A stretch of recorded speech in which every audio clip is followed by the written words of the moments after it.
ये होता है कि अगर नाक किसी की एक्टिव हो गई तो बाकी कुछ एक्टिव करने की ज़रूरत नहीं है, वो अपने आप ही दुनिया की सारी सेंसेस, इंफॉर्मेशन, सारी जानकारियाँ प्रकृति से जुड़ी हुई अपने आप आनी शुरू हो जाती हैं उसके पास। इसीलिए जिनका बृहस्पति खराब होता है, मैं उनको कहता है कपड़ा रखो, मेरा जैसे खराब है मैं बार बार पूछता रहता हूँ, तो उससे क्या होता है, बृहस्पति ठीक हो जाता है, क्योंकि एक्टिवेट कर देता है नाक को। सिंपल सा इलाज है। ज्योतिष में इतने सिंपल इलाज हैं कि आदमी सारी ज़िंदगी भी अगर करता रहे ना तो वैसे नहीं हो सकते वो।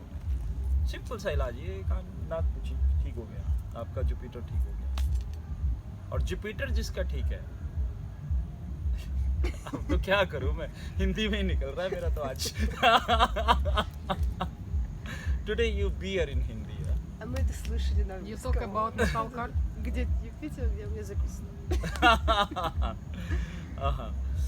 So वो जो जुपिटर जिसका खराब होता है उसकी सबसे बड़ी दिक्कत क्या होती है, वो बंदा लाइफ में करना तो बहुत कुछ चाहता है लेकिन कर कुछ नहीं पाता। वो मल्टी टैलेंटेड होते हुए भी बे टैलेंट के ही रहता है, मतलब बेरोजगार रहता है वो। जो भी बेरोजगार है इसका मतलब सबसे पहली बात यह है कि उसका जुपिटर खराब है, उसका गुरु खराब है। गुरु जो है कनेक्शन बनाने का काम करता है, संयोग जोड़ने का काम करता है।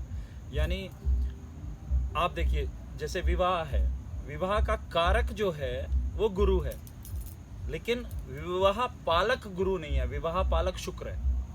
तो शादी जब होती है तो शादी को जोड़ने मिलाने वाला जो होता है वो तो गुरु होता है, लेकिन वो शादी कराते ही अपनी पीछा छुड़ा लेता है, वो भाग जाता है। फिर वहाँ शुक्र का काम आता है। अगर शुक्र खराब है तो शादी टूट जाती है, शुक्र ठीक है तो चलती रहती है। ऐसे ही संबंध है, शुक्र ठीक है। अब ज़्यादातर जो लोग गोवा में है ना, मैंने देखा कि उनका शुक्र नीच का है। मतलब अच्छा भी है, बलवान भी है, तो भी नीच का है वो मतलब जो ना वैदिक तरीके से वो चल ही नहीं सकते, उनके वो आएगी नहीं, गाड़ी वहाँ पहुँचेगी नहीं। तो गुरु का इसलिए भी ज़रूरी है हम गोवा वालों के लिए कि भाई यहाँ तो रोजी कमाएंगे तो खाएंगे, तो रोजी रोटी चलती रहे ठीक से। तो गुरु का वो अपनी जेब में एक रुमाल रखे, आप पूछते रहे, तेरे लिए बड़ा ज़रूरी है भाई, तेरा जुपिटर बड़ा ख़राब है, करो उसको ठीक। एक रुमाल रख लिया करें, गमछा डाल लिया करें, कैसा कोई शॉल शाल सा। ये बड़ी दरअसल लोगों ने इसको बिहार, उत्तर प्रदेश से जोड़ दिया, लेकिन ऐसा ही नहीं, ये राजस्थान में भी, हरियाणा में भी, सब जगह होता था। अगर कोई पंजाब में भी आप देखो तो पगड़ी भी होती थी और गले में दुपट्टा भी होता था। परना कहते हैं, पटका कहते हैं, गमछा कहते हैं बिहार में, सारे हिंदू। और यहाँ साउथ में जाओ तो वो भी रखते थे कंधे पे।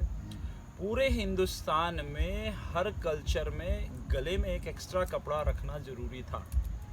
उसके डबल एडवांटेज होते थे। इसकी लंबाई जो होती है ना 5 मीटर होती है, वो आदमी जो ना फोल्डी हो जाएगा पूरा। कफन, रेडीमेड कफन साथ में लेके घूमता है, जरूरत ही नहीं। कहीं आवारिस भी मर गया तो वहाँ तो उसको कफन की जरूरत ही नहीं, उसी के खोला और बांध दिया, लपेट दिया, हो गया काम उसका। तो धीरे धीरे आओ उन चीज़ों पे रखा करो यार, अपनी स्टाइल के लिए रख लो। आजकल तो बड़ा स्टाइल है। एक चीज़ बताऊं, कामसूत्र एक बात कहता है कि कौन सा ऐसा आदमी है जिसको स्त्री रेसिस्ट नहीं कर सकती। तो वो कहता है उसकी परिभाषा देते हुए कि जो आदमी अपनी संस्कृति में घुसा हुआ है, पैर उसकी संस्कृति में घुसे हुए हैं और हाथ उसके स्वच्छंदता में खुले हुए हैं, उस आदमी को स्त्री कभी रेसिस्ट नहीं कर सकती। ये कामसूत्र का वचन है।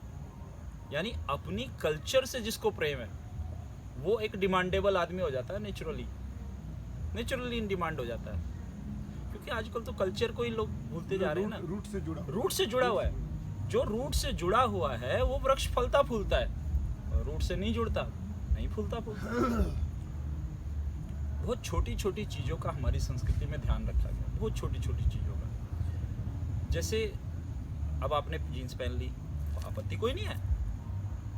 Не трава. Can you speak English? Because if I don't eat, I don't eat. I watch you listening like that. What happened? I can understand only a couple words. But Couple of words? yeah. Okay. Давай. На русском. На русском. На наш. Listen you. Yeah, no problem. We can Why watch not? our 1-1. No problem at all. I'm talking about like how the culture is important. Culture is like in root. it's like a root, and when you are connected with your roots, the tree can grow and bloom.